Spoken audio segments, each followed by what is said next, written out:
영국 왕실을 방문하게 되면 그 왕실에서 여왕을 만날 때 규정을 미리 정해 두었습니다. 얼마 전 타계한 그 남편 필립 공도 항상 이 중요 행사 때 걸을 때는 여왕보다 2걸음 뒤에서 걸었다고 합니다. 이 여왕을 만날 때 여성들은 인사하면서 무릎을 굽히는 게 예의입니다. 그리고 남성들은 무릎은 그냥 두고 허리를 굽혀서 악수하는 게 예의입니다. 여왕과 인사할 때는 이 악수 외에는 어떤 그 보조적 수단도 필요하지 않습니다. 그런데 그 영국 왕실을 방문했던 트럼프 대통령이 왼손으로 그 여왕의 등을 만지는 듯한 제스처를 취해서 아주 그 영국 왕실에서 불쾌하게 생각했던 적이 있었습니다. 그렇게 이 한 나라의 여왕을 만날 때도 정해진 규칙이 있습니다. 그렇다면 우리가 하나님을 만날 때는, 하나님께 예배를 드릴 때는 오죽 더 정해진 법칙이 당연히 규칙들이 있지 않겠냐는 겁니다. 그러므로 우리가 예배를 드릴 때는 내가 편한 태도로, 내가 편한 자세로 그렇게 예배를 드려서는 안 됩니다. 이 예배는 땅에 이마를 대고 엎드려 절한다라는 의미가 있습니다. 그리고 이 경배자, 내가 예배를 드리고자 하는 자에게 그 손에 입을 맞추고, 그리고 겸손히 엎드립니다. 그러면서 하나님의 얼굴을 뵙는 겁니다. 한자로만 보더라도 예배는 이 예의를 갖추어서 절을 하는 것을 예배라고 합니다. 자, 그러면 지금 예배드리고 있는 자신들의 모습을 한번 스스로 점검해 보시기 바랍니다. 지금 어떤 태도로 하나님께 예배를 드리고 있는지. 우리가 매번 예배를 드릴 때마다 영국 여왕을 감동시키는 것 이상의 태도로 예배에 임해야 됩니다. 오늘 우리는 우리가 예배에 필요한 7가지 요소를 생각할 겁니다. 그리고 오늘 본문 말씀이 요한복음 4장 24절 25절로 기록이 되어 있는데 4장 3절 말씀부터 이 30절까지 말씀을 우리가 충분히 설명을 할 겁니다. 그래서 오늘 요한복음 4장 말씀을 통해서 예배를 어떻게 드려야 되느냐, 그리고 중요한 7가지를 통해서 예배를 어떻게 드려야 되느냐에 대하여 생각할 것입니다. 첫 번째로 예배를 드리러 나올 때는 절대 빈손으로 나오지 않는 것입니다. 나는 헌금 가지고 왔다. 그렇게 생각하는 분들이 있겠습니다. 헌금을 지갑에서 꺼내서 바로 드릴 것이냐, 아니면 전날 아니면 전 주간에 미리 봉투에 잘 넣어서 준비해 가지고 와서 드릴 것이냐 하는 것이 이 하나님께 빈손으로 나오지 않는 것에 대한 그 초점입니다. 우리가 사람들한테 5,000원을 주던 10,000원을 주던 항상 봉투에 넣어서 1,000원을 주는 사람들이 있고, 지갑에서 꺼내서 아주 민망하게 바로 전달하는 그런 경우가 있습니다. 그런데 하나님께 헌금 드릴 때 지갑에서 바로 현금을 꺼내가지고 헌금통에다 바로 넣는 거, 안 드리는 것보다 훨씬 낫죠.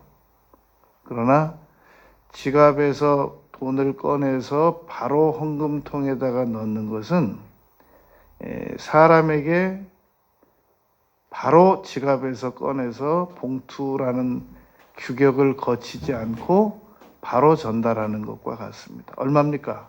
27,000원이요? 바로 지갑 꺼내가지고 바로 전달하는 것과 같은 행위라는 겁니다. 이 예배를 드리러 나올 때 구약 성경에서 빈손 보이지 말라고 했으니까 가지고는 나오는데 그거 뭐 드린다는 게 나는 별로 그렇게 마음에 썩 내키지는 않습니다. 이렇게 생각하는 분들이 있습니다. 잘 이해해야 됩니다. 기도는 구하는 거고 예배는 드리는 겁니다. 예배는 구하는 거고 기도는 드리는 것이 아니라 기도는 구하는 것이고 예배는 드리는 겁니다. 그러므로 태도도 드리고 물질도 드리고 우리가 이 지체 높은 분들에게 찾아갈 때 절대 빈손으로 다니지 않습니다. 빌립보서 4장 18절에서 바울 사도가 이렇게 빌립보 교인들에게 말했습니다. 내가 너희들에게 무엇이 없어서 구하는 것이 아니다.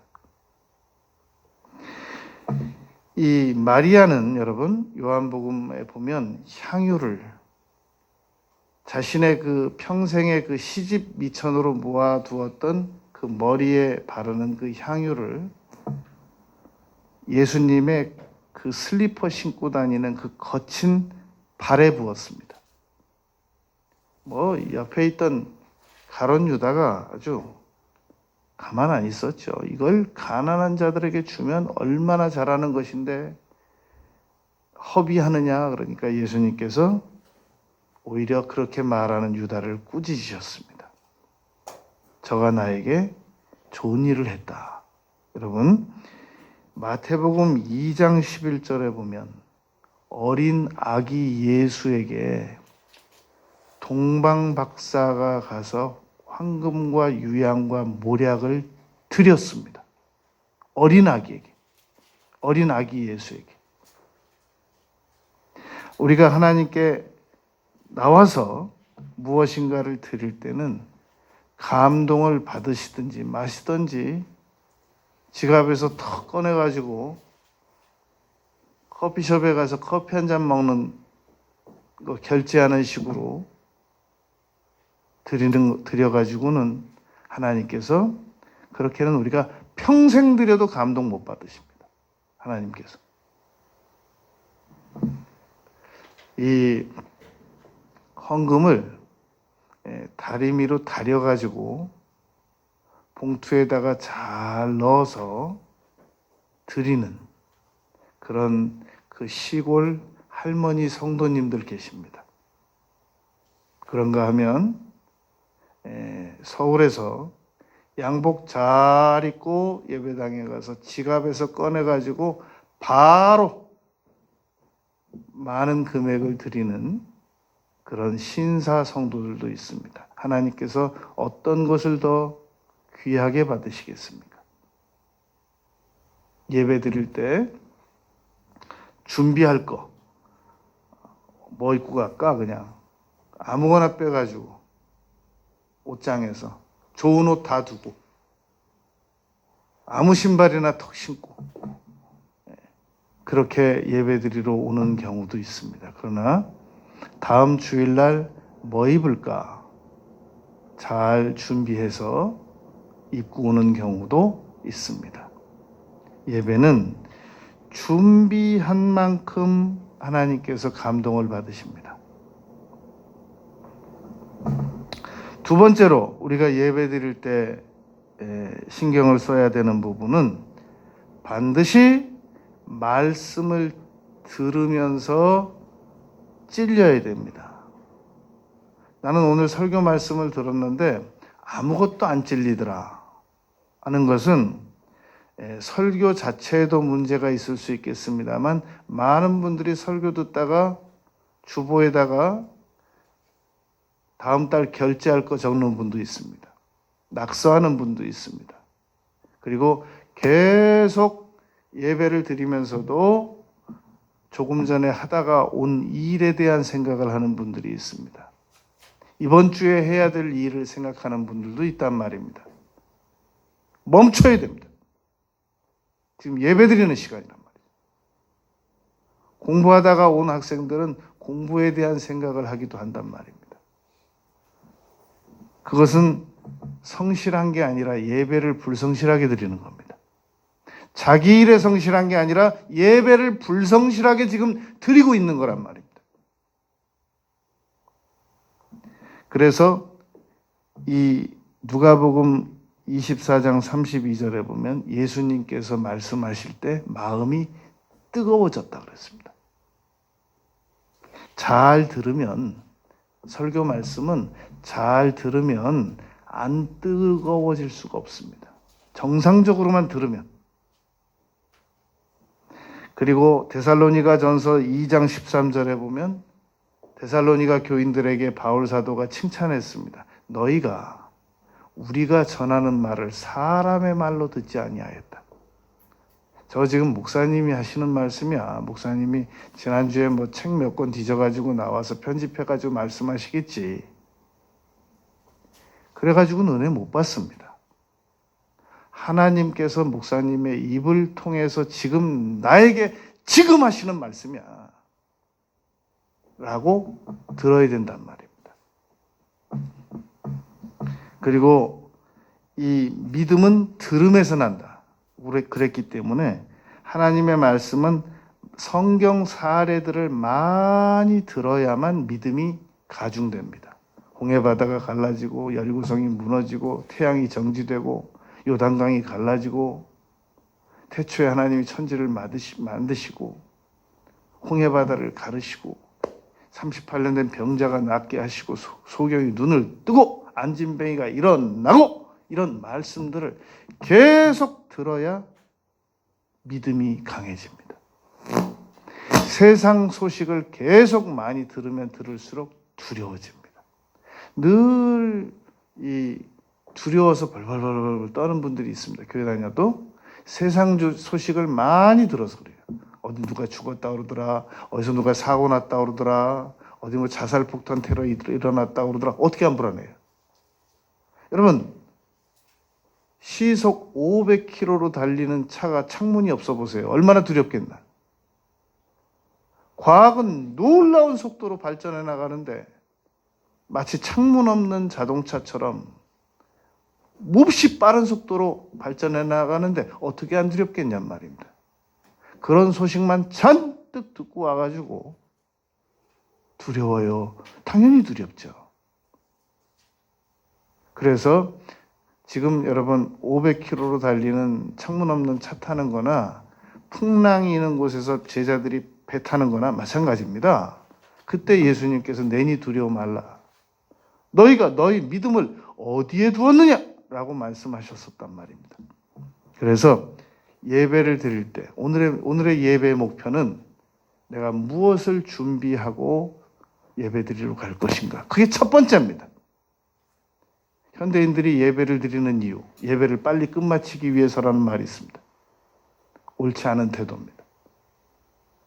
준비를 잘 해가지고 와서 예배 드리고 나는 오늘 설교 말씀 듣는 것 중에서 뭘 건져도 건질 거야. 붙잡아야 돼. 그래야 내가 일주일 살아. 라고 하는 결심을 가지고 와야 됩니다. 세 번째, 예배 드릴 때 중요하게 생각해야 될 것은 찬송을 드리는 겁니다. 왜냐하면 히브리서 13장 15절 16절에 보면 찬송을 제사라고 했습니다. 찬송은 그냥 부르는 노래가 아니고 찬송을 우리가 드리면 그것이 제물이 된다고 그랬단 말입니다. 찬송의 제물. 찬송은 곡조 있는 기도다. 그런 말도 있죠. 그리고 사울 왕이 악귀에 시달릴 때 다윗이 찬송을 연주해서 그 사울 왕의 악귀를 쫓아주었죠. 그러니까 우리가 찬송 예배 드릴 때 찬송을 가사 하나 한 구절 한 구절을 잘 생각하면서 드리면 그게 제사도 되고 내 마음에 평안도 오고 그리고 악귀도 물러가고 그러하단 말입니다. 그러니까 예배 시간에는 어느 순서 한 가지 놓칠 여유가 없어요. 가서 앉아만 있으면 예배 끝나더라. 이것은 예배를 잘못 배운 사람입니다.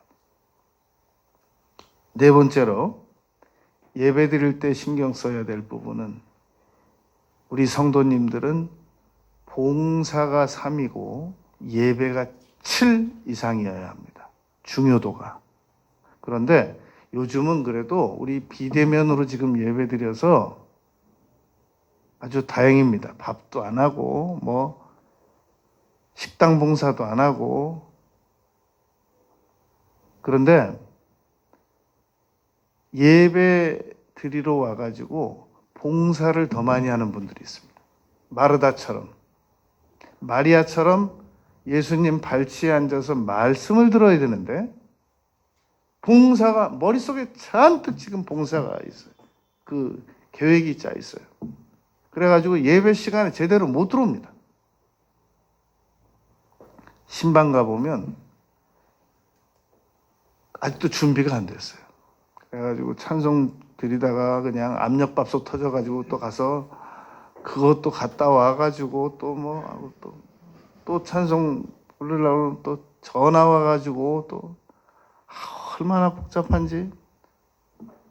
그러니까 항상 예배가 주가 되어야 됩니다. 누가복음 10장 38절부터 42절까지 보면은 마르다와 마리아의 예배 태도는 아주 극명하게 갈립니다. 다섯 번째, 예배는 선택이 아니라 명령이라는 겁니다. 마태복음 4장 10절에 보면 예수님께서 주 너희 하나님께 경배하고 라고 말씀하셨습니다. 마귀에게도 그렇게 말했습니다. 마귀에게도. 마귀가 예배 드립니까? 그런데 예배 드리지도 않을 마귀에게 예수님께서 주 너희 하나님께 경배하라 라고 말씀하셨다는 겁니다. 아담과 하와는 에덴 동산에서 늘 하나님께 예배 드리는 사람들이었습니다. 그런데 언제부터 예배를 안 드렸냐면 뱀에게 속아가지고 그 꾀임에 넘어가는 순간부터 예배를 안 드리고 동산 중앙 나무실과 넘보고 그리고 거기서 쫓겨났잖아요. 우리에게 어떤 실패가 다가왔다. 그러면 그 사람을 잘 점검해 보면 예배의 실패가 있었습니다. 뭐 주일 실패, 11조 실패, 뭐 계명 실패 이런 건 아주 당연하고 성도가 어떤 실패를 맞이했다고 할 때는 반드시 점검해 보면 예배 실패가 있었습니다. 그러므로 우리가 예배를 아주 잘 드려야 되는데 예배는 명령입니다. 평안했으면 좋겠다가 아닙니다. 평안하라 명령입니다. 기뻐했으면 좋겠다가 선택이 아닙니다. 명령입니다. 기뻐하라. 감사했으면 좋겠다 너희들이 아닙니다. 감사하라 명령입니다. 예배가 명령입니다. 여섯 번째, 예배를 제대로 드리면 놀라운 마음의 소원이 이루어집니다. 마태복음 8장 2절에 나병 환자가 예수님께 절하면서 기도드렸을 때 나병이 나아버렸습니다. 마태복음 9장 18절에서 회당장 야이로가 절하면서 예수님께 딸의 문제를 고하였을 때 죽었던 딸이 살아났습니다. 마태복음 15장의 25절에 수로보니게 여인이 예수님께 나와서 그 수모적인 말들을 다 수용하면서 아뢰었을 때 귀신 들린 딸에게서 귀신이 나가버렸습니다. 계시록 19장 4절에 보면 24장로와 네 생물이 엎드려 하나님께 예배드렸다라고 기록하고 있습니다. 그리고 요한이 천사의 발에 천사를 착각했던 겁니다. 요한이 비몽사몽간에 그랬더니 그 천사가 나에게 드리지 말고 오직 하나님께만 경배하라. 나는 너와 함께 된 종이다. 이렇게 말했단 말입니다. 여러분, 예배를 진정으로 드리면 마음의 소원도 이루어지고 병도 낫고 귀신도 쫓겨나가고 문제도 해결됩니다. 우리는 예배 외의 것들을 통해서 기도로만 승부하려고 그러잖아요. 기도로만. 어떤 경우는 하나님께 빅딜해요. 헌금 드리고 문제 해결 받으려고 그래요. 그 존귀하신 하나님에게 너무 무례한 거 아닙니까? 예배라고 하는 경로가 있습니다. 예배로 하나님을 잘 감동시켜 드리면 우리가 무엇이 필요합니다, 무엇이 갈급합니다 얘기 안 해도 하나님께서 선물을 주십니다. 7번째로 예배는 합당한 예우를 하나님께 돌려드리는 겁니다. 합당한 예우. 시편에는 합당한이라는 구절이 2구절 기록되어 있습니다. 시편 29편 2절에 보면 그 이름에 합당한 거룩한 옷을 입고 나와라. 그 이름에 합당한 거룩한 옷을 입고 나오라. 여러분, 우리가 만약에 청와대 들어갈 일이 있으면 아무 옷이나 입고 가겠습니까? 그리고 시편 96편 8절에 보면 그 이름에 합당한 예물을 들고 그의 궁정에 나와라 라고 기록되어 있단 말입니다. 합당한 예우. 이 합당한 예우를 돌리는 데 있어서 잘 기록이 된 내용이 시편 150편입니다. 시편 150편에 보면 하나님께서 이 전능하시기 때문에 찬양을 돌리라 라고 기록이 되어 있단 말입니다. 시편 150편 2절에 보면 그의 능하신 행동을 찬양하며 그의 지극히 위대하심을 찬양하라. 여러분, 하나님께서 행하신 일을 근거로 칭찬해야지 하나님께서 하시지도 않은 일을 가지고 칭찬할 수는 없잖아요. 그러니까 시편 150편 2절에서는 그가 어떤 행동을 하셨는가를 보고 그것을 사실 그대로 칭찬해드리라는 얘기란 말입니다. 여러분, 키에르케고리 예수님을 믿는 분이었습니다. 그분이 그 철학적으로 복잡한 얘기만 많이 한 게 아니라 예배에 대하여 아주 중요한 얘기를 했습니다. 현대 교인들은 교회가 자신들을 즐겁게 해주어야 할 책임이 있다 라고 생각하고 있다는 겁니다. 교회는 우리 출석하는 성도들을 마땅히 즐겁게 해주어야 한다. 이런 생각을 현대 교인들이 가지고 있다는 겁니다.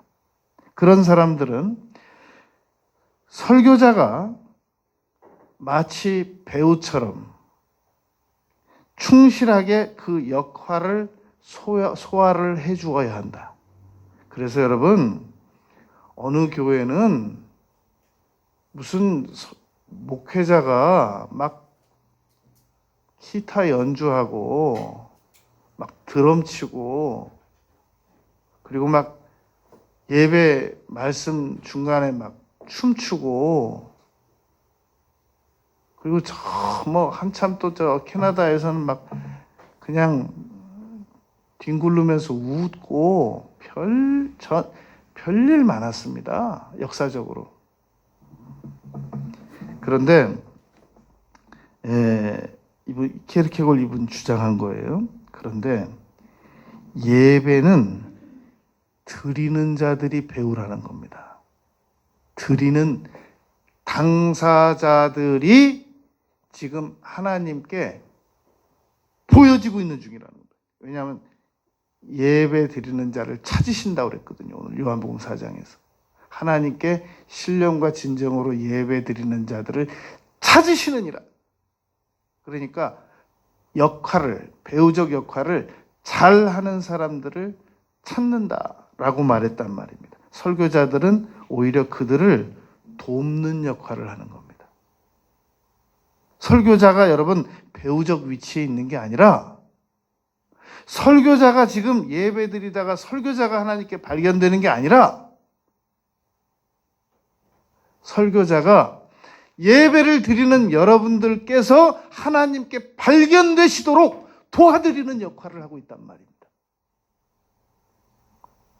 그런데 그냥 예배를 쭉 온몸이 무기력한 사람처럼 언제 끝나나 그러고 있고 그러면 그것은 예배가 제대로 드려지는 예배가 아니라는 겁니다. 헨리 비처라고 하는 한 무명의 설교자가 있었습니다.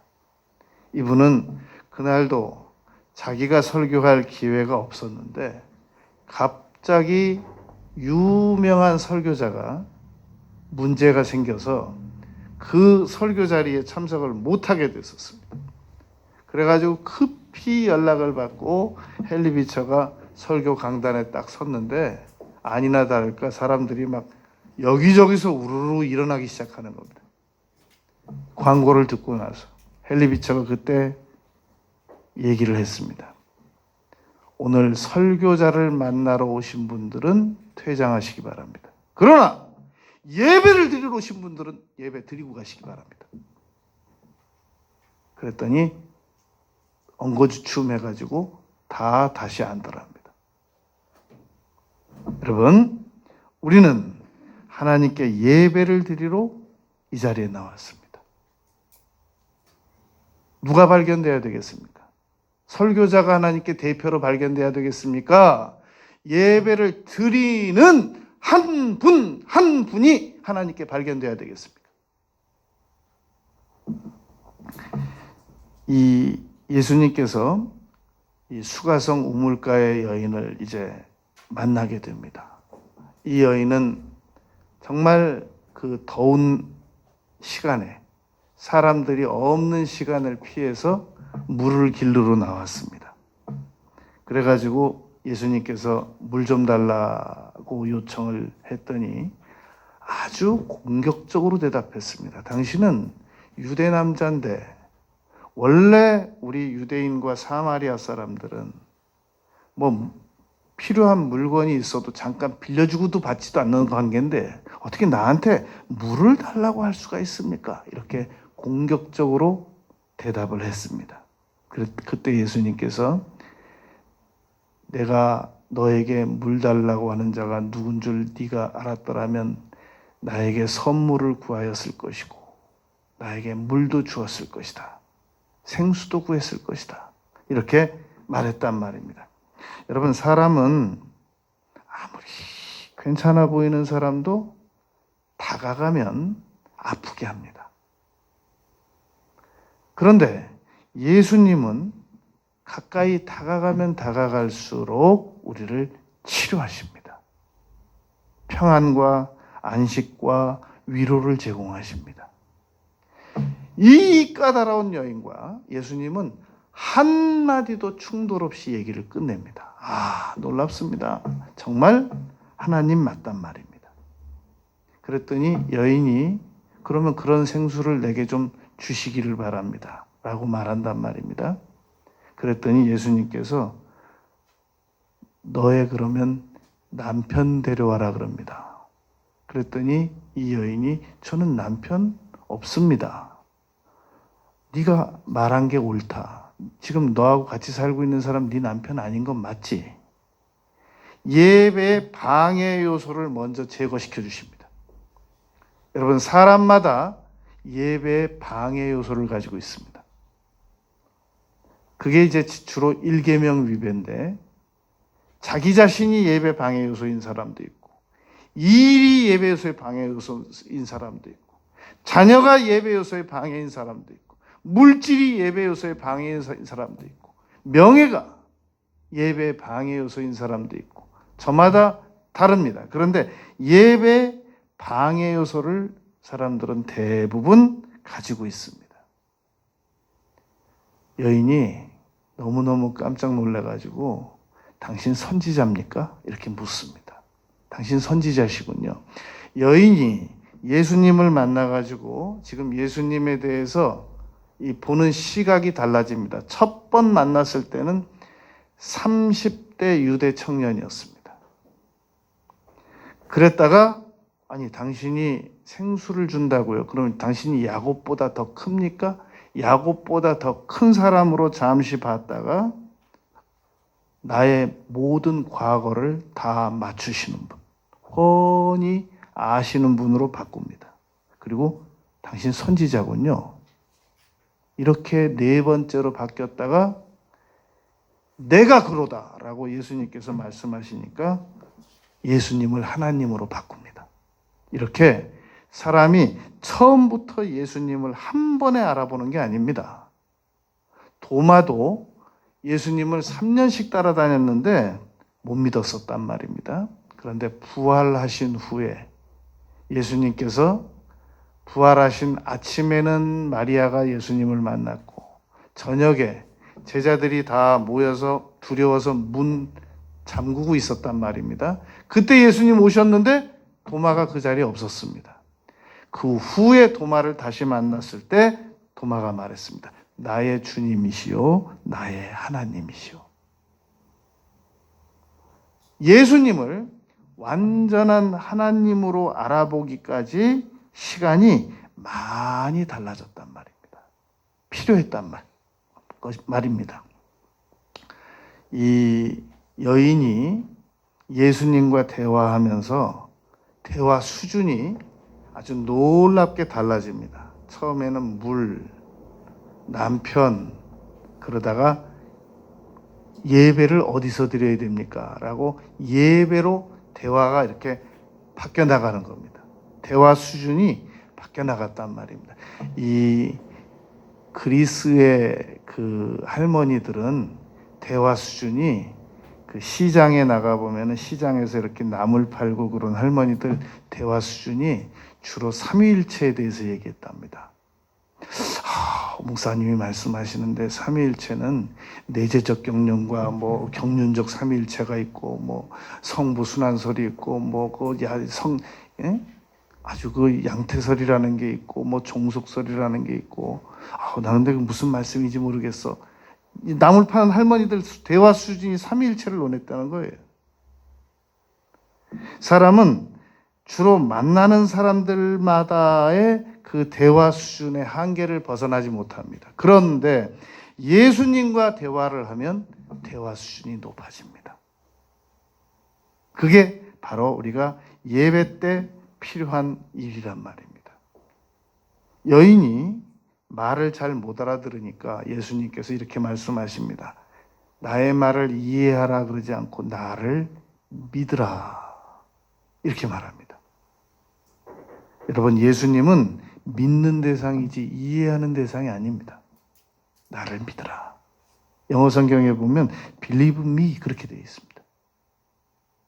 우리가 예배를 드릴 때 하나님께서 우리가 준비해야 될 것은 있습니다. 믿음을 가지기 위해서는 최소한의 이 지식이 필요하고 그리고 동의가 필요하고 신뢰가 필요합니다. 그런데 너희는 우리는 아는 것을 예배하고 너희는 모르는 것을 예배한다라고 예수님께서 하셨단 말입니다. 여인에게 무슨 말이냐면은 사마리아 사람들은 그냥 예배가 뭔지도 모르고 무조건 막 예배를 드렸단 말입니다. 그런데 예배는 이런 식으로 설명을 잘 들어가면서 적어도 내가 드리는 예배가 무엇이며 어떤 순서를 갖춰야 하며 내가 하나님께 어떻게 예배를 드려야 하며 이런 것들을 잘 공부해 나가야 한단 말입니다. 그래서 여러분 지금 우리가 설교를 듣고 있는 겁니다. 적어도 우리가 영국 왕실에 가서 여왕을 만나려면 사전에 미리 사전 지식이 있어야 되는 것처럼 만왕의 왕이신 하나님께 예배를 드리려면, 제대로 드리려면, 그리고 흡족하시도록 드리려면, 그러면 우리가 예배에 대한 사전 지식이 있어야 된단 말입니다. 공부해야 되는 겁니다. 이 특별히 예배를 주일날 드려서 그것을 이 신앙 지식을 전부 흡수하는 분들이라고 한다면 더더욱 그 예배 시간은 놓쳐서는 안 됩니다.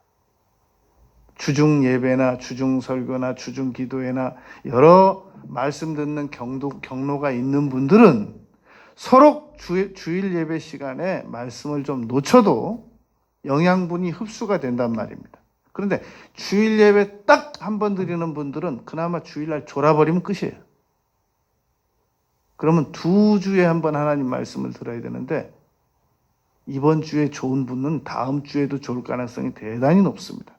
그래서 1년 52주 중에서 하나님의 말씀을 영양분을 섭취하는 게 몇 주 안 돼요. 그렇게 해서 교회 10년 다녀보세요. 우리 목사님은 나를 감동을 못 시킨다니까. 나에게 영양분을 공급을 못 시켜주신다니까. 그 말도 맞는데 여러분 말을 물까지 끌고 갈 수는 있지만 물을 강제로 마시게 할 수는 없는 거예요. 자기가 마셔줘야죠. 영양분 있는 말씀을 여러분들이 들어주어야 성장이 되는 거지. 머릿속에 잔뜩 생각이 예배 끝나기만 끝나라. 난 바로 일한다라고 지금 정해져 있는 분들을 어떻게 감동시키겠습니까? 어떻게 교육하겠습니까? 입장 바꿔놓고 어떻게 하면 설득할 수 있을 것 같아요? 여러분 세상에서 가장 힘든 일이 목사라고 그래요. 대통령은 직책이나 주면서 일시키죠. 사장님은 월급이나 주면서 일시키죠. 목사는 여러분들 보고 다 가져오라고 하잖아요. 다 가져오라고 그러고 거기다가 또 들어달라고 그러고 설득하고. 이게 얼마나 어려운 일이겠습니까?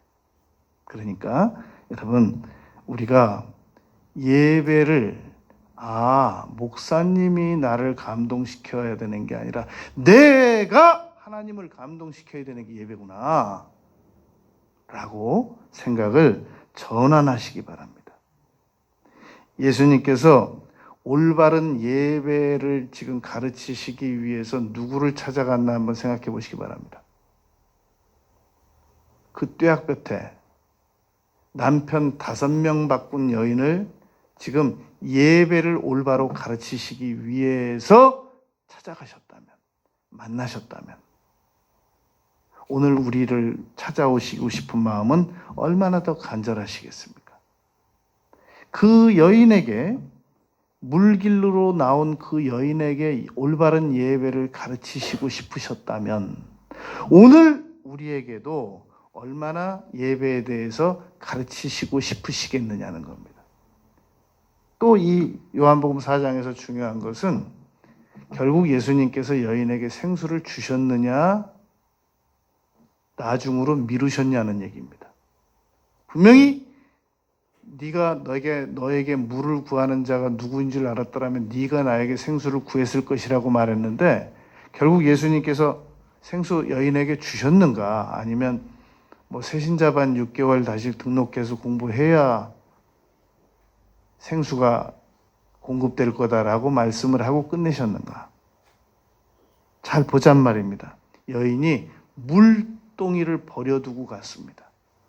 생수 그 자리에서 공급받았다는 얘기입니다. 여러분 생수는 다음 주에 받는 게 아닙니다. 지금 받을 수 있는 겁니다. 지금 공급받을 수 있는 겁니다. 다음 주는 또 다음 주에 또 받는 거고 그 다음 주는 그 다음 주에 또 받는 거고, 오늘 생수 못 받고 다음 주에 받는 게 아니란 말입니다. 그래서 여러분, 참되고 진정한 예배라는 것은 하나님은 영이시니, 하나님이 영이신이라는 말은 하나님은 물질이 아니시니라는 말입니다. 여러분, 정신이 아파가지고 약 먹으시는 분들이 있는데, 약 드시는 분들이 있단 말이에요. 그 사람들은 정신을 물질로 보는 겁니다. 그래서 약을 먹는 겁니다. 그러나 정신은 물질이 아니거든요. 마찬가지로 하나님은 영이신이라는 말은 하나님은 물질이 아닙니다. 그러므로 물질이 아니신 하나님을 우리가 만나 뵙는 방법은 역시 물질이 아닌 생각으로 만나 뵈야 됩니다. 그래서 예배 시간에 우리가 하나님을 지금 영으로 하나님은 이 자리에 계시고 우리는 그 영으로 나타나신 이 하나님을 생각으로 예배 드리는 것입니다. 오늘 본문 말씀 중에서 이 4장 24절 25절에 보면 영과 진리로 예배를 드리라는 겁니다. 영과 진리로 예배를 드리라는 말에서 영은 성령님의 도우심을 받아서 예배를 드리라는 겁니다. 여러분, 우리가 학생들이 공부할 때 과외 선생님의 도우심을 받으면 훨씬 더 도움이 많이 되고 집중도 많이 되지 않습니까? 선생님 도움을 받으면 훨씬 더 집중이 많이 된단 말입니다. 나 혼자 공부하는 것보다. 놓치기 쉬운 것도 다시 선생님이 짚어주시고 질문도 하시고, 영이 성령의 도우심을 받아서 예배를 드리면 진리의 성령이 오시면 너희를 모든 진리 가운데로 인도하시리니라고 요한복음 16장 13절에서 말씀했단 말입니다. 여러분, 왜 많은 사람들이 이단 단체에 가서 앉아 있느냐면 그게 믿어지니까 가서 앉아 있는 거예요. 안 믿어지면 앉으라고 앉아 있으라고 그래도 못 갑니다. 안 갑니다. 그럼 우리는 왜 안 가고 못 가냐? 성령이 우리를 붙잡아 주시고 있단 말입니다. 진리의 성령이 인도해 주시고 붙잡아 주시니까 우리가 하나님께 올바로 나갈 수 있는 거지, 진리의 성령이 안 도와주시면 우리가 절대 하나님께 똑바로 못 간단 말입니다. 여러분, 어린 아기를 엄마들로 보이는 한 100여 명이 둘러서 있어 놓고 어린 아기 보고 알아서 자기 엄마를 찾아가라고 하면 지적 능력이 발전되지 않은 아이가 어떻게 자기 엄마를 찾아가냔 말입니다. 엄마가 나와서 안고 가는 수밖에 없는 겁니다. 우리 보고 하나님을 알아서 찾아가라고 그러면 우리 못 찾아갑니다. 진리의 성령이 우리를 이끌어 가시기 때문에 예배도 우리가 진리의 성령을 도움을 받아야 된단 말입니다. 그러므로 예배를 드리러 나왔을 때는 성령님, 제가 오늘 예배를 잘 집중해서 드릴 수 있도록, 하나님의 중요한 말씀을 제가 잘 들을 수 있도록 도와주시기 바랍니다. 그렇게 기도드리면서 예배를 드리는 겁니다. 그리고 영과 진리로 할 때 진리는 진리의 말씀을 말합니다. 말씀에 위배됨이 없이 우리가 예배를 드리는 것을 말한단 말입니다. 진리가 너희를 자유케 하리라. 요한복음 8장 32절 말씀입니다. 여러분, 우리가 진리의 말씀을 잘 들으면서 성경에 이렇게 기록이 되어 있다는 말이구나. 시편에 이렇게 기록이 되어 있구나. 예배에 대해서 요한복음 4장에 이렇게 예수님께서 가르쳐 주셨구나. 이걸 다 진리의 말씀을 근거로 예배를 드려야 되는 거죠. 그냥 내 마음대로 예배를 드려서는 안 된단 말입니다. 여러분, 예배는 결정적으로 하나님을 만나 뵙는 수단입니다. 물론 기도도 우리가 드릴 때 하나님께서 우리의 기도를 받으시고 들으시기 때문에, 귀 기울여 들으시기 때문에 당연히 만나죠. 그러나 예배는 전인격적으로 만나는 겁니다. 몸 가지고 나와서 하나님께 경배드리고, 그리고 특별히 드린다는 겁니다. 기도는 구하는 겁니다. 주세요. 역사하세요. 물론 예배 시간 안에도 기도가 포함되어 있어서 이거 주세요, 저거 주세요라고 그 막간을 이용하여 기도 드립니다, 우리가. 그러나 예배 시간에 드리는 기도는, 더 좋은 기도는 역시 기도도 드리는 겁니다. 찬양을 드리고. 하나님 놀랍습니다. 제가 옛날에는 세상 몹시 바쁘게 돌아다녔었는데 이렇게 주일날 주님께 나와서 예배드리고 만나 뵙고 감사드립니다. 드리는 겁니다. 그리고 또 따로 시간 내서 아주 본격적으로 하나님 이거 필요합니다. 저거 필요합니다. 저거 필요합니다. 이거 필요합니다. 열심히 구하는 게 좋습니다. 예배 시간에도 기도 시간 있잖아요. 그 막간을 이용해서 막 주시옵소서, 주시옵소서, 주시옵소서. 그리고 오늘 예배 시간에 뭔가를 내가 받아가야 된다고. 아주 막 결사적으로 그렇게 예배에 임하는 분들도 있습니다. 안 나오는 것보다 훨씬 잘하는 겁니다. 그렇게 안 하는 것보다는 훨씬 더 잘하는 겁니다. 그러나 예배 시간에는, 주일날 예배 시간에는 계속 드리는 겁니다. 몸 드리고, 마음 드리고, 헌금 드리고, 예배 드리고, 찬양 드리고. 그래도 여러분, 우리 손에 하나도 안 봅니다. 그래도 오히려 그렇게 예배를 드릴수록 하나님께서 얘 좀 뭐 좀 줘서 보내야 되겠다. 그렇게 감동받으신단 말입니다. 남은 생애를 예배에 성공하며 살아가는 우리 모두가 되시기를 바라겠습니다.